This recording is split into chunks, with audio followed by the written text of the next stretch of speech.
नमस्कार दोस्तों, मैं हूं आपका दोस्त संचित और इस वीडियो सीरीज में हम बात कर रहे हैं थ्योरी ऑफ कंप्यूटेशन की। लास्ट वीडियो में दोस्तों हमने डिस्कस किया कि पीडीए में ऑपरेशंस करने के क्या क्या बेसिक ऑपरेशंस हैं, जिसमें हमने समझा पुश, पॉप एंड स्किप और उनके सिंटैक्स और रिप्रेजेंटेशन स्ट्रक्चर हमने सीखा है कि कैसे पुश, पॉप या स्किप को रिप्रेजेंट किया जा सकता है। तो मेरे ख्याल से दोस्तों अभी हम तैयार हैं, तो आइए कुछ क्वेश्चन ट्राई करते हैं पीडीए कंस्ट्रक्शन पर और देखते हैं कि कैसे हमारी अंडरस्टैंडिंग बेटर होती है as far as PDA designing is concern. तो आइए दोस्तों बात स्टार्ट करते हैं पीडीए डिजाइनिंग की।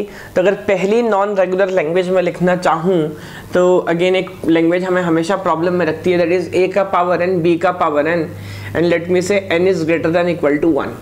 तो इसलिए एक बेसिक लैंग्वेज है जिसको आप बोल सकते हो कि यहाँ से नॉन रेगुलरिटी की हम स्टार्ट करते हैं। रीजन बीइंग कि करना क्या है, नंबर ऑफ ए है followed by number of B, यानी कि पहले लाइन से ए आएगा उसके बाद बी आएगा। बट समस्या देखिए इसमें क्या है दोस्तों कि नंबर ऑफ ए और नंबर ऑफ बी का जो काउंटिंग है वो दोनों बराबर है। तो फाइनाइट ऑटोमेटा ये काम नहीं कर सकता, because finite automata exact counting नहीं कर सकता। तो देखिए पीडीए काम कैसे करेगा। तो बिफोर इस क्वेश्चन को सॉल्व करें मैं अगेन आपको अप्रोच समझा दूं हम करने क्या वाले हैं। तो अगेन एक एग्जाम्पल ड्रॉ कर लेते हैं टेप का। तो लेट मी से सपोज करिए 3 ए हमारे पास है, उसके बाद 3 बी हमारे पास है और बाद में आपको मिलने वाला है एप्सिलॉन। बिकॉज एप्सिलॉन अगर आप मिलता है तो हम समझ जाते हैं कि हमारा जो टेप है, हमारी जो इनपुट स्ट्रिंग है वो खत्म हो चुकी है। और अगेन स्टैक हमारे पास होगा, लेकिन अभी तक क्योंकि गेम हमने स्टार्ट नहीं किया तो आप जानते हैं स्टैक में सिर्फ अभी क्या रखा है Z0। Z0 हम जानते हैं स्पेशल सिंबल है जो रिप्रेजेंट करता है कि स्टैक एम्प्टी हो चुका। मैंने आपसे बात की थी इसका एडवांटेज क्या है कि अंडरफ्लो चेक करना बहुत आसान है और कोई आपको इंडेक्सिंग यूज नहीं करनी पड़ेगी। तो देखिए दोस्तों अगर इसमें हम काम करना स्टार्ट करें तो करने हम क्या वाले हैं, जब तक ए आता रहेगा हम उसको स्टैक में पुश करते रहेंगे। मैकेनिज्म की बात कर रहा हूं, जब तक ए आएगा स्टैक में पुश करते रहेंगे और जैसे ही बी आएगा आप समझिएगा हर बी के लिए हम एक को क्या करने वाले हैं, पॉप करने वाले हैं। तो अगर हम हर बी के लिए एक को पॉप करेंगे तो बाद में आप समझिएगा कि जैसे ही मैं लास्ट तक पहुंचूंगा यानी कि एप्सिलॉन तक पहुंचूंगा, नंबर ऑफ ए भी जो है दोस्तों वो पॉप हो जाने चाहिए पूरे के पूरे, अगर नंबर ऑफ ए और नंबर ऑफ बी बराबर है। हाँ, तो मैं ए को करूंगा पुश और हर बी के लिए ए को क्या करूंगा, पॉप। और अगर ए और बी काउंटिंग में बराबर है तो दोनों काम एक साथ होंगे, मैं एप्सिलॉन पे पहुंचूंगा और Z0 पे पहुंचूंगा। एक बार काम करना स्टार्ट करते हैं। इंपॉर्टेंट है कि सिंटेक्स हमें समझ आए। तो समझिएगा, मान लीजिए हम स्टेट Q0 पे हैं, ठीक, स्टेट डायग्राम में बना रहा हूं। एक और चीज एडवांटेजेस क्या है, क्योंकि फाइनाइट ऑटोमेटा क्योंकि हम बहुत सारे डिजाइन कर चुके हैं ना दोस्तों, तो अब उसी में थोड़ा सा एक्सटेंशन है। बिकॉज फ्लो डायग्राम या कंट्रोल फ्लो यूनिट तो हमारे पास है ही है, बस उसमें साथ में हमें अलग से क्या करना है कि साथ में हमें पुश और पॉप का भी ध्यान रखना है। तो समझिएगा अगर अभी हमारे पास है Q0 इनिशियल स्टेट और सिंबल मान लीजिए रीडर, अभी हेडर हमारे पास है A, तो Q0 पर अगर A आए तो क्या करें। तो अगेन आप समझिएगा जब तक ए आता रहेगा मुझे क्या करना है, पुश करते चलना है। तो कैसे करते हैं, तो क्या यहाँ पर स्टेट चेंज करने की जरूरत है। अब स्टेट चेंज करना है कि नहीं करना है ये आप ध्यान रख सकते हैं, सीख सकते हैं किससे, फाइनाइट ऑटोमेटा से। तो फिलहाल कुछ भी ऑर्डर मुझे याद नहीं रखना और काउंटिंग यहाँ मैं लूप लगा के भी कर सकता हूँ। तो मैं क्या लिख सकता हूँ, ऑन स्टेट Q0 अगर इनपुट सिंबल हमारा क्या है A और फिलहाल स्टैक टॉप में क्या लिखा हुआ है Z0। तो इनपुट सिंबल है अगर ए और स्टैक टॉप में क्या लिखा है Z0, तो मैं लिख देता हूं AZ0। तो अगेन आप जानते हैं इसका क्या मतलब है, एक से कितने हो गए, 2।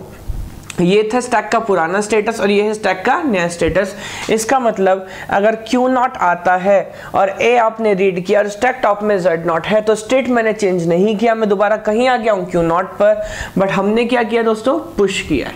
तो now it is AZ0। Again आप देखना इस A के बाद हेडर कहाँ पहुंचा, सेकेंड A पे। अब क्या करना है, अब भी कोई फर्क नहीं पड़ता, हमने क्या बोला, जब तक A आता रहेगा दोस्तों हम पुश करने वाले हैं। अगेन स्टेट चेंज करने की जरूरत नहीं, तो मैं दोबारा लिखता हूँ Q0 पर अगर सिंबल अब भी क्या है A, बट देखिएगा दोस्तों स्ट्रक्चर चेंज है। अभी स्टैक टॉप पे Z0 नहीं है, अभी स्टैक टॉप पे कौन है A। तो Q0 पर अगर इनपुट सिंबल है A और स्टैक टॉप में भी क्या लिखा हुआ है A, तो भी मैं क्या करने वाला हूँ, पुश करने वाला हूँ। Now that will become a double A, yes और नो, यस। तो सेकंड A भी आप मान सकते हो हमने पुश किया और कहाँ पहुंचाया, स्टैक में। अब मेरे ख्याल से मैं बात समझ आ रही है, मशीन धीरे धीरे अपना काम कर रहा है। तो मेरे ख्याल से जो अगला ए होगा उसके लिए सेपरेट ट्रांजैक्शन लिखने की जरूरत नहीं है, ट्रांजिशन लिखने की। देखिए दोबारा ये काम करेगा तो क्यू नॉट पे अगेन अगर इनपुट सिंबल क्या है ए, और स्टैक टॉप में भी क्या लिखा हुआ है ए, तो ये क्या करने वाला है पुश करने वाला है। इसका मतलब थर्ड ए भी दोस्तों पुश होके कहाँ चला जाएगा स्टैक के अंदर। अब क्या हो चुका है, सारे के सारे ए पुश हो चुके हैं और हर बी के लिए दोस्तों हमें ए को क्या करना है पॉप। अगेन क्वेश्चन क्या है, हेडर तो 100% बी को रीड कर रहा है, स्टेट चेंज करना है कि नहीं करना है दोस्तों। इस बार स्टेट चेंज करना है, क्या ध्यान रखने के लिए, ऑर्डर ध्यान रखने के लिए। तो आप ध्यान रखिएगा फाइनाइट ऑर्डर में भी जब भी ऑर्डर हमें ध्यान रखना होता था तो हम स्टेट चेंज कर लेते थे। तो क्यू नॉट पे जैसे ही आया बी, मान लेते हैं हम पहुंच रहे हैं Q1 पर, और स्टैक टॉप में दोस्तों क्या लिखा हुआ है a, I do what, I do pop. तो अब देखिए नल हमें याद है, हम लिखते हैं किसके रिप्रेजेंट करने के लिए, पॉप के लिए। रीजन बीइंग हम ऐसा मानते हैं कि स्टैक टॉप में सिर्फ कौन सा सिंबल रीडेबल है, top most symbol of the stack. तो हमें नहीं पता होता कि उसको पॉप करने के बाद हमको क्या मिलने वाला है, बिकॉज अभी हम अगले स्टेट पर नहीं पहुंचे, उसको हमने पूरा लिमिट नहीं किया है। तो अगर इनपुट सिंबल है बी और स्टैक टॉप में क्या लिखा हुआ है ए, तो हम क्या कर रहे हैं पॉप। तो इसका मतलब इस बी को हमने रीड किया और इस बी के लिए इस ए को हमने क्या किया पॉप, और फाइनली आप है Q1 पर और सिंबल आपके पास क्या है बी। तो अगेन आप समझ सकते हैं, अब तो ऑपरेशन में यही रिपीट करने वाला हूं, जब तक इनपुट सिंबल बी है और जब तक स्टैक टॉप में ए है मैं पॉप करता रहूंगा। यस और नो? यस। तो इनपुट सिंबल बी के लिए स्टैक टॉप में ए है दोस्तों, हम क्या कर रहे हैं पॉप। तो मेरे ख्याल से ये ट्रांजिशन अपने आप में सफिशिएंट है, और एक बी के लिए ए के और दूसरे बी के लिए दूसरा ए हम पॉप करेंगे। अब देखिए दोस्तों मजे की बात क्या है, फाइनली क्या आप स्ट्रिंग के लास्ट में पहुंच गए? हाँ, क्योंकि मान लीजिए अब आप क्या रीड कर रहे होंगे एप्सिलॉन। सिमिलरली स्टैक टॉप में क्या लिखा हुआ है Z0। तो देखिए ये बात बड़ी इंपॉर्टेंट है समझने वाली हो, क्या सिर्फ स्ट्रिंग खत्म कर लेने से यहाँ पर लॉजिक कंप्लीट नहीं होता, बिकॉज अगर आपका लॉजिक पूरा कंप्लीट हुआ है ना तो स्टैक भी दोस्तों क्या होना चाहिए, खाली होना चाहिए। अब इस बात को रिप्रेजेंट करने का क्या तरीका है, तो मैं Q1 को दोस्तों फाइनल स्टेट नहीं मानता, मैं एक नया फाइनल स्टेट ऐड करूंगा, मान लीजिए इसका नाम रख देता हूं QF, ठीक है।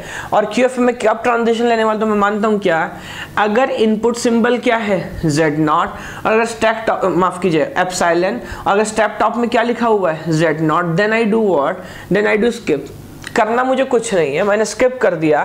तो अगर इनपुट सिंबल है एप्सिलॉन और अगर स्टैक टॉप है Z0, इसका मतलब स्ट्रिंग दोस्तों हमने पूरी स्कैन कर ली है और स्टैक हमने पूरा खाली कर दिया। अगर दोनों काम हो गए इसका मतलब हमने अपना लॉजिक कंप्लीट किया। Now you can make a transition to what, final state.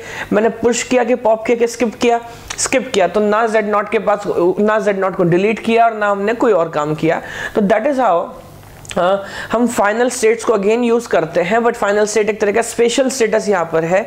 In general हम बहुत सारे फाइनल स्टेट नहीं लगाते, किसी भी स्टेट से एक ही फाइनल स्टेट पे पहुंचते हैं। कब दोस्तों, तब पहुंचते हैं जब हमको दोनों बात इंश्योर हो जाए कि स्टैक खाली हो, टेप हमारा कंप्लीट हो गया। एक और बात ध्यान रखिएगा, कुछ लोग को कंफ्यूजन हो सकता है कि ये जो हमने बनाई है DFA है ना। DFA क्यों है, बिकॉज किसी भी जगह हमने सेम लॉजिक पे मल्टीपल प्रोसेस नहीं किए। इसको मल्टीपल मत मानिएगा, बिकॉज अलग अलग बातें हैं। यहाँ पर ए सिंबल जरूर था बट स्टैक टॉप Z0 था, और यहाँ पे ए सिंबल था लेकिन स्टैक टॉप ए था। अलग अलग सिनेरियो है, बट इसको कंप्लीट क्यों नहीं किया। देखिए दोस्तों, जो कंप्लीट करने वाली बात है ना वो सिर्फ DFA पे लागू होती है। डिटर्मिनिस्टिक अगर PDF बना रहे हैं तो सिस्टम कंप्लीट करने की जरूरत नहीं है। बस हाँ, मल्टीपल मूव्स आप नहीं ले सकते। सिस्टम कंप्लीट करने की जरूरत क्यों नहीं है, सेम रीजन है कि अगर आप सिस्टम कंप्लीट करेंगे ना तो सिस्टम बहुत कॉम्प्लेक्स हो जाएगा, क्योंकि यहाँ पर ट्रांजिशंस बहुत कॉम्प्लेक्स है और एक एक केस आपको बनाना पड़ेगा जो कि पॉसिबल नहीं है। तो जो कंप्लीट करने वाला लॉजिक है उसको हम हटा देते हैं और मानते हैं कि बस अगर मल्टीपल मूव्स आपने नहीं लिए तो सिस्टम लॉजिक हमारा क्या है, डिटर्मिनिस्टिक। एक और इंपॉर्टेंट पॉइंट, ये जो हमने स्ट्रिंग एक्सेप्ट किया, अगर मैं बात करूं एक्सेप्टेंस बाय DFA, तो आप जानते हैं कि कोई स्ट्रिंग दोस्तों एक्सेप्ट कब होती है, अगर आप फाइनल स्टेट पे पहुंचे, स्ट्रिंग पास करने के बाद आपने होल्ड किया तो स्ट्रिंग एक्सेप्ट है वरना रिजेक्ट है। बात यहां पर भी लागू होती है, बट कुछ राइटर्स जो है फाइनल स्टेट के बजाय बोलते हैं एक्सेप्टेंस बाय एम्प्टी स्टैक। अब उस बात का क्या मतलब है, देखिए इसको मैं यहां से हटा देता हूं, काम अब भी सेम करूंगा। स्ट्रिंग के लास्ट में क्या है, एप्सिलॉन, और स्टैक टॉप में फिलहाल क्या लिखा है, Z0। अब मैं क्या करता हूं, मान लीजिए एक सेल्फ लूप यहां पर लगा देता हूं। क्या लिखता हूं, Q0 या आपका जो है एप्सिलॉन, स्टैक टॉप में क्या है, Z0, and I do a pop. अब ये दोस्तों हमने क्या किया, हमने Z0 जो स्पेशल सिंबल था ना उसी को क्या किया, पॉप कर लिया। ये पॉप करना एक तरह का सिंबलाइजेशन है, एक तरह का रिप्रेजेंटेशन है, क्या बताने के लिए कि गेम ओवर हो गया, आगे हम कुछ नहीं करेंगे, बिकॉज लॉजिकली स्पेशल सिंबल को आप पॉप नहीं करना था। तो अगर आपने इसको भी पॉप कर लिया, बहुत सारे बुक्स में, प्रीवियस ईयर क्वेश्चंस में भी कभी कभी इस तरह के ट्रांजिशन आपको देखने के लिए मिलेंगे, तो इससे घबराना नहीं है। Z0 पॉप करने का ये सिंबलाइजेशन है, ये बताना है कि हमने गेम ओवर कर दिया, स्ट्रिंग एक्सेप्ट हो गया। इस तरह को बोलते हैं दोस्तों acceptance bye empty stack, acceptance bye empty stack. तो आपने स्टैक से अगर Z0 निकाल लिया तो आप किसी भी स्टेट पर वापस आ जाएं, लेकिन अगर गेम ओवर हो गया इसका मतलब आपने स्ट्रिंग एक्सेप्ट कर लिया। कुछ लोग को लगता है इनका पावर अलग अलग है, बट चाहे आप फाइनल स्टेट से एक्सेप्ट करें, चाहे आप एम्प्टी स्टैक से एक्सेप्ट करें, दोनों का जो लैंग्वेज एक्सेप्टिंग कैपेबिलिटी है दोनों पीडीएस का बिल्कुल सेम है। रीजन क्या है, बस मैं एक लॉजिक ही चेंज कर रहा हूँ, रिप्रेजेंटेशन चेंज है एक स्टेट बचाने के लिए, मैकेनिज्म पूरा का पूरा सेम है। बट हाँ एक बात ध्यान रखिएगा कि एनएफए एनडी माफ कीजिएगा नॉन डिटरमिनिस्टिक पीडी और डिटरमिनिस्टिक पीडी पावर अलग अलग है। नॉन डिटरमिनिस्टिक पावर ज्यादा होता है, डिटरमिनिस्टिक का पावर कम होता है। तो आई होप ये लॉजिक आपको समझ आया। इसमें थोड़ा सा एक और ऐड कर देते हैं, वो क्या, देखिए जैसे किसी भी डीएफए के अंदर रिप्रेजेंट करने के लिए आपके पास स्टेट डायग्राम भी होता है या फिर ट्रांजिशन टेबल। दोस्तों पीडी में ट्रांजिशन टेबल नहीं होती, रीजन बीइंग ये मैकेनिज्म थोड़ा सा कॉम्प्लेक्स है, बट हाँ ट्रांजिशन आईडीज या बोलते हैं इंस्टेंटेनियस डिस्क्रिप्शन जरूर होते हैं। तो इन सबको मैं ऐसे भी लिख सकता हूं, जैसे हमने पहले बात की थी, पहली ट्रांजिशन आईडी क्या है, on a state Q0 taking a symbol A where topmost symbol of the stack is what, Z0, I make a transition to again same state Q0 and the new status of the stack is what, AZ0. Now this is called transition ID. Again GATE में या NET में most of the time दोस्तों question transition ID के format में मिलता है, ताकि थोड़ा मुश्किल आपको लगे, वरना डायरेक्ट ये देंगे तो बहुत ही आसान हो जाएगा, है ना। तो फिर मैं लिख सकता हूँ अगला ऑपरेशन क्या, again on state Z0 again A0 पे A मिला, स्टैक टॉप में Z है, तो भी हमने क्या किया है, पुश किया है Q0 AA। इधर बात कर सकते हैं Q0 पर अगर हमको मिलता है B और स्टैक टॉप में है A दोस्तों, तो हमने स्टेट चेंज किया था और हमने पॉप किया था A को, और फिर हम यही काम करने वाले थे Q1 पे जब भी मिलेगा और स्टैक टॉप में A होगा तो Q1 पे ही बने रहना है और अगेन पॉप करते रहना है। अब लास्ट में डिपेंड करता है एम्प्टी स्टैक या फाइनल स्टेट। अगर एम्प्टी स्टैक से आपने एक्सेप्ट किया तो अगेन सेम ट्रांजिशन में लिखूंगा Q1 पे अगर B मिला, और सॉफ्ट माफ कीजिएगा फाइनल ट्रांजिशन Q1 पे अगर हमको क्या मिला, एप्सिलॉन, स्टैक टॉप में क्या है Z0, तो मैं क्या करने वाला हूँ, I will remain on Q1 but I will pop Z0। Now that symbolize कि हमने एक्सेप्ट कर लिया। या फिर आप एक फाइनल स्टेट यूज करें तो Q1 अगेन एप्सिलॉन Z0 पर you make a transition to a state QF and you skip Z0, है ना। तो दोस्तों ये भी तरीका हो सकता है, आपको आईडी से मशीन या मशीन से आईडी लिखना आना चाहिए, आसान काम है, आई थिंक देख के आप समझ सकते हैं। तो एक छोटा सा क्वेश्चन हमने ट्राई किया, बहुत कॉम्प्लेक्स नहीं था, डिटरमिनिस्टिक पीडीएफ पे, तो आई थिंक आपको मैकेनिज्म समझ आ रहा होगा।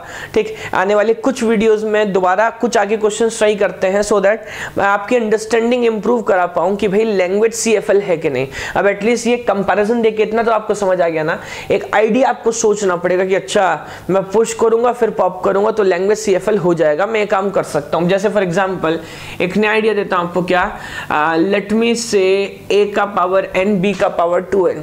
इस क्वेश्चन को अगली वीडियो में ट्राई करेंगे, सोचिएगा आप इतने समय, a का पावर n b का पावर 2n, यानी कि दोस्तों अब हर a के लिए एक भी नहीं होगा, कितने भी होंगे, 2।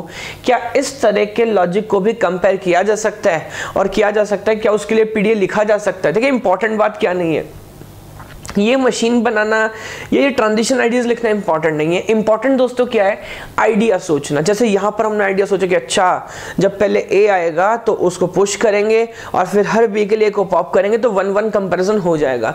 क्या इस तरह का आइडिया आप इस स्ट्रक्चर में सोच सकते हो, ए का पावर n बी का पावर 2n, हर ए के लिए 2 बी को कैसे प्रोसेस करें, कर सकते हैं तो लैंग्वेज सीएफएल है, वरना सीएफएल नहीं है। तो कोई बात नहीं दोस्तों, मेरे ख्याल से बहुत सारी अंडरस्टैंडिंग हमने ली है। अगेन आप लोगों का बहुत बहुत प्यार मिल रहा है यूट्यूब पे, उसके लिए बहुत बहुत धन्यवाद। और अगेन रिक्वेस्ट करूंगा जो लोग फर्स्ट टाइम व्यूअर हैं प्लीज़ सब्सक्राइब करें चैनल को, press that bell icon so that जब भी मैं कोई वीडियो अपलोड करूं आपको नोटिफिकेशन मिले।